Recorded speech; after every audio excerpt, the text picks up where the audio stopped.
Hello again, everyone. Welcome to Washington Gun Law TV. I'm Washington Gun Law President William Kirk. Thanks for joining us. Coming to you from Washington's premier indoor shooting facility. Of course, that's Security Gun Club right here in Woodinville, Washington. Going to do a quick update on the Death Star of civilian disarmament legislation this year in Olympia. Of course, that is House Bill 2118, better known as the bill to absolutely kill the entire FFL industry. Now, if you haven't geeked out on that bill to figure out what it's all about, you need to check out this video right here, because it's not hyperbole, it's not over-exaggeration here when I say that this bill has the potential to literally demolish the entire FFL industry in the state. Now, it appears that just before this bill passed out of the House, before heading over to the Senate, there was a couple of last-minute amendments that were accepted, which makes the bill mildly better.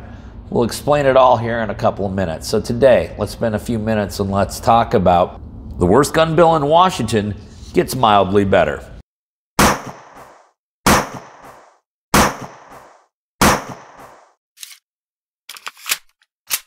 Okay, this is what we're talking about, Washington, especially for all the FFLs out there. House Bill 2118, the draconian, Orwellian, ridiculous piece of legislation, sponsored by Liz Berry, of course, that would require 24-hour, 7-day-a-week surveillance in all FFLs in all possible square footage, including home-based FFL, require the storage of the videos on servers that would be the size of what Amazon is running, and the retrofitting of buildings, all designed to, of course, drive every single FFL out of business. There were two amendments that were offered right before this bill passed out of the Washington State House of Representatives that actually were accepted and passed. And do they make the bill better? I suppose they do. But to give you an analogy of how much better this bill really is, I want you to imagine that you go out to your front yard and you find a big, huge, gigantic pile of dog crap sitting right in the middle of your yard. That's House Bill 2118. Now, if you put some whipped cream and a maraschino cherry on it, that's House Bill 2118. Now, it's still a pile of crap. It just has a little whipped cream and a cherry on top. So what are we talking about here? Well, we're talking about two amendments, one of which was a striker amendment. Now, a striker amendment is a big deal because it basically says, hey, take everything in the statute after this word, strike it all, and add my version of the bill in it. And that actually was an accepted bill. Now, I'm not going to go through all the language of the striker amendment, otherwise we'd have about a 20-minute video. But to give you an idea of what that amendment that was sponsored by Representative Whalen did is the following. The amendment modifies the substitute bill as follows. The requirement for dealer employees to be fingerprinted each year is removed. The requirements for dealer employees to undergo fingerprinting and a background check before engaging in the sale or transfer of firearms and to undergo background checks each year thereafter are retained.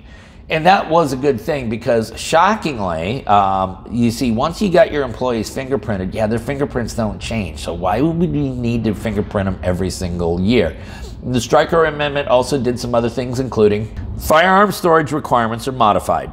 Outside of business hours, a dealer must secure all firearms. And okay, so for the FFLs out there, your firearms will have to be secured one of three ways. They include: 1, on the dealer's business premises in a locked, fireproof safe or vault; 2, in a room or building that meets the physical security requirements established in the bill; or 3, in a secured and locked area under the dealer's control while the dealer is conducting business at a temporary location. Now, number 2 is the one that would actually allow you to keep the firearms in place so long as the exterior of the building meets all of the requirements of that statute. Then, one of the really, really big expense items was the surveillance system, because the striker amendment modified that as follows. Surveillance system requirements are modified. The surveillance system must be capable of recording 24 hours per day. The dealer has the option of continuously recording or using motion sensors to activate recording. Motion activated recording must remain active for at least 15 seconds after the motion ceases to be detected. The minimum time period for recordings to be retained is reduced from 6 years to 2 years.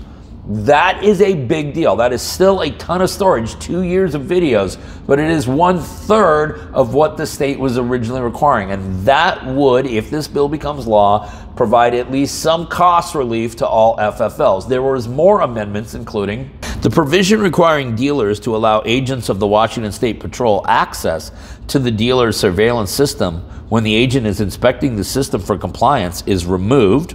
And then finally, let's talk about home-based FFLs, because this really was the most Orwellian piece of this legislation, is that if you chose to have FFL as your profession, you worked out of your home, yeah, you are now going to be mandated by government to have surveillance footage constantly recording inside your home. Not making this up. The Stryker Amendment does the following. A provision is added exempting dealers with average sales volume of $1,000 or less per month from the portions of the bill requiring annual certification to licensing authorities and implementation of specified security features, firearm storage practices, surveillance systems, law enforcement response and reporting practices, record-keeping requirements, and insurance minimums.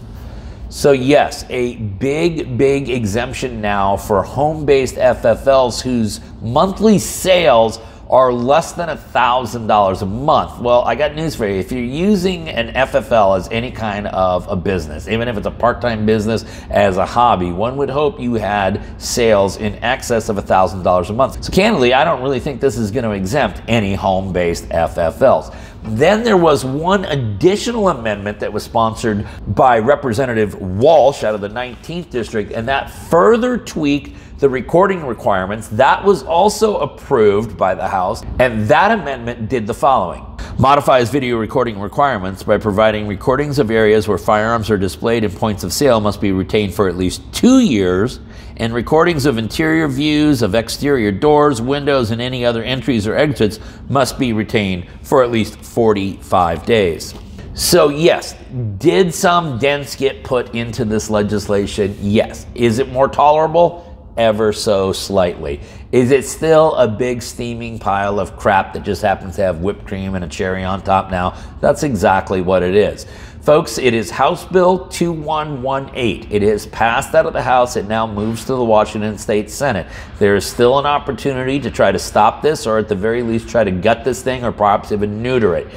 Get on the horn now. Contact your state legislators. If you don't know how to do it, that's fine. We'll link up all that information down below, as well as link up how to sign up for the Conservative Ladies of Washington's Legislative Action Center, so you can stay posted minute-to-minute updates. Now, in the meantime, if you guys got any questions about this or anything else related to what's left of our Second Amendment rights, you should know how to get a hold of Washington Gun Law by now. If you don't, that's okay. That information is also down there in the description box. And then finally, let's everyone remember that part of being lawful and responsible gun owner, like we talk about all the time here, is to know what the law is in every situation, how it applies to you in any instance that you may find yourself. Until next time, thanks for watching.